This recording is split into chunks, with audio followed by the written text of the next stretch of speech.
Muito bom dia, minha gente. Um abraço a todos. Passando aqui para a gente conversar um pouco, falar sobre o jogo de ontem, né? O jogo do Bahia. O Bahia foi até Feira de Santana e terminou vencendo o seu adversário do mesmo nome, né? O Bahia de Feira de Santana. O Bahia foi lá e terminou vencendo por 3-0.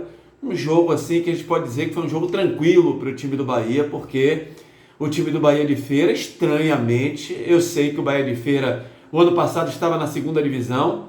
Me lembro muito bem que um tempo atrás, né, o Jodilton, o presidente, o dono do Bahia de Feira, teria anunciado que ia abandonar, que não ia mais querer saber de futebol. Mas de repente, o ano passado, o Bahia de Feira disputou a Série B, subiu para a Série A junto com o Galícia, foi campeão, inclusive, da Série B do Campeonato Baiano 2025.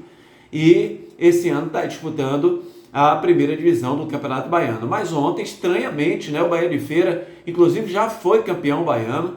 O time do Bahia de Feira esteve muito tímido dentro da partida, enfrentando um Bahia que não é o Bahia principal.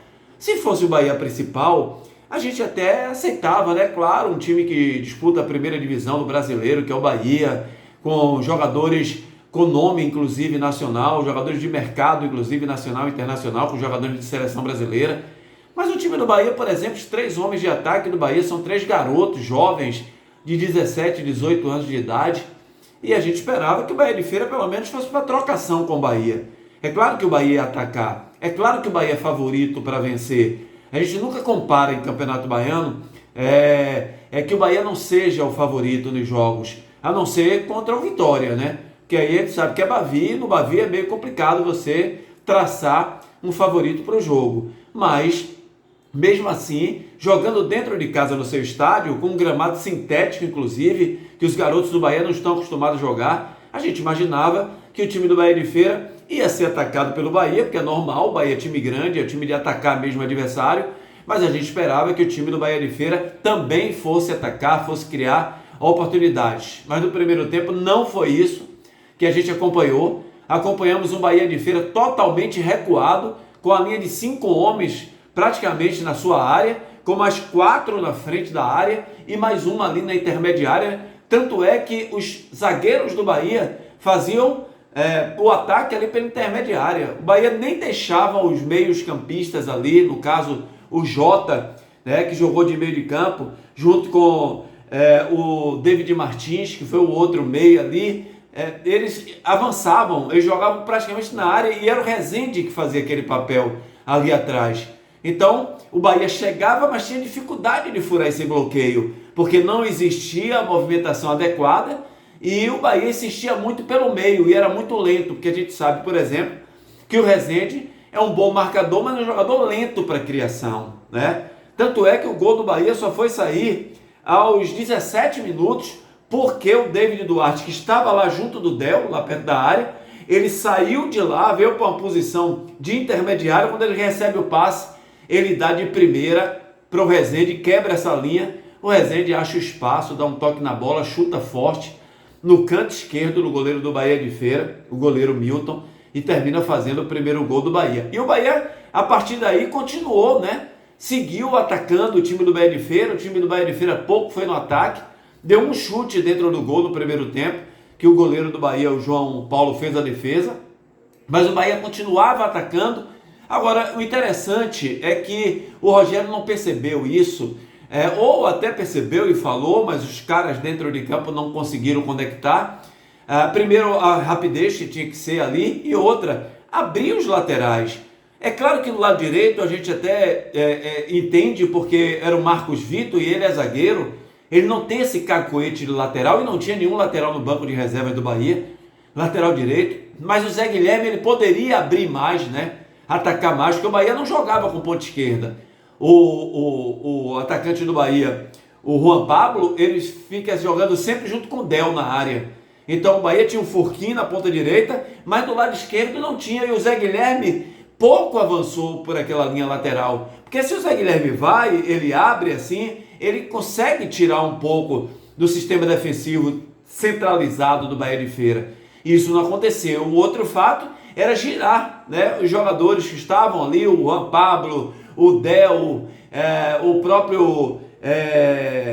o próprio Jota, que jogou por ali também, né? Eles poderiam, David Martins, poderiam estar girando, trocando de posição, invertendo o posicionamento, porque isso acaba atrapalhando, né, o setor defensivo. Mas o time do Bahia de Feira ficou marcando e marcou muito por ali, e o Bahia conseguiu fazer seu segundo gol já lá para o segundo tempo, através do Del, aos 40 minutos do primeiro tempo, quando o Juan Pablo recebe uma bola, a bola vinha do lado esquerdo, o Juan Pablo dominou, girou de lado, bateu forte, a bola quicou antes de chegar no goleiro, tentou segurar, a bola espirrou, o Del veio, ele já tinha largado 3 vezes a bola, o goleiro do Bahia de Feira, em chutes do Bahia para o gol.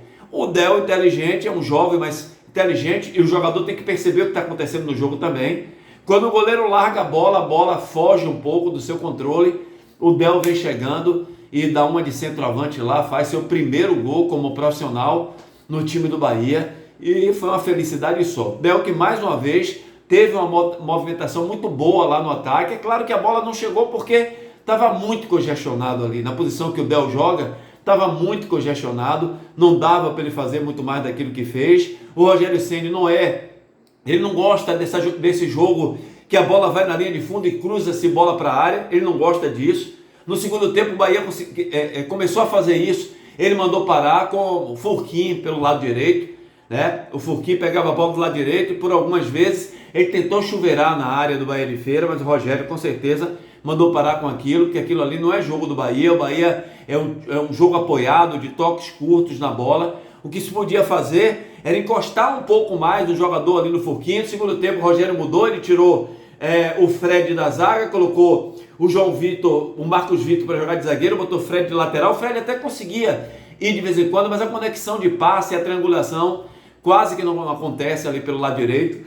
E aí o Bahia tinha a posse de bola no ataque, mas não conseguia uma finalização, não conseguia entrar na área do time do Bahia de Feira com tranquilidade. O Rogério fez algumas modificações, eu até falava sobre isso, né, que o Eric poderia entrar já no intervalo do jogo. Por quê?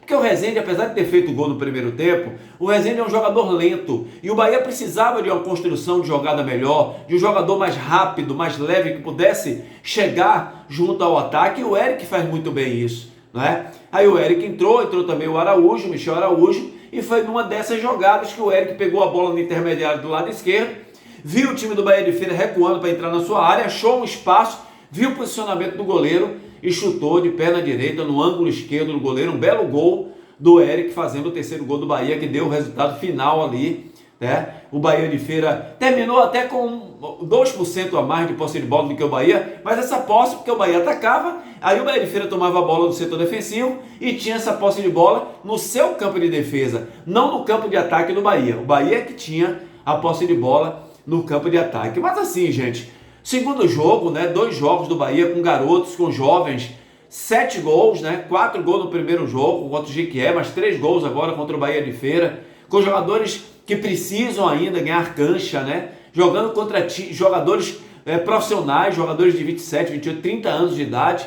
Então eu acho que até aqui está de bom tamanho, é o início ainda de temporada, jogadores precisam de um entrosamento melhor. Eu acho que o Rogério pode, de vez em quando, ir colocando umas 2 peças aqui, 2 peças ali, encaixando, porque mesmo com esse time, do que a gente tem visto aí no Campeonato Baiano, dá para o Bahia chegar às finais aí da competição, mesmo jogando com esses garotos. No Bavi, o Bahia deve entrar com o time principal, porque a gente sabe que Bavi é um campeonato à parte, né?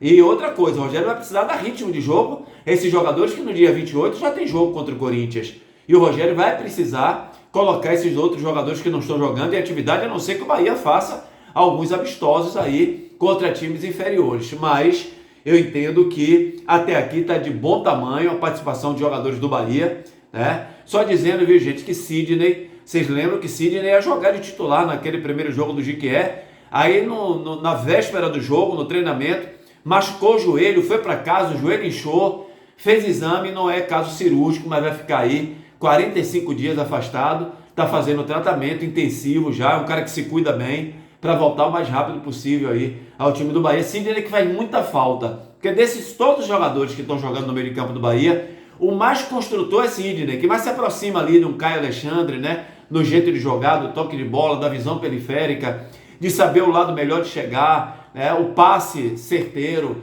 Então o Sidney faz muita falta, mas o Bahia está bem, São 2 jogos, 2 vitórias, líder do Campeonato Baiano até aqui, e tomara que continue dando tudo certo para o Bahia. Tá bom, minha gente? Deixa o like aí, ajuda o nosso canal. Um ótimo dia a todo mundo.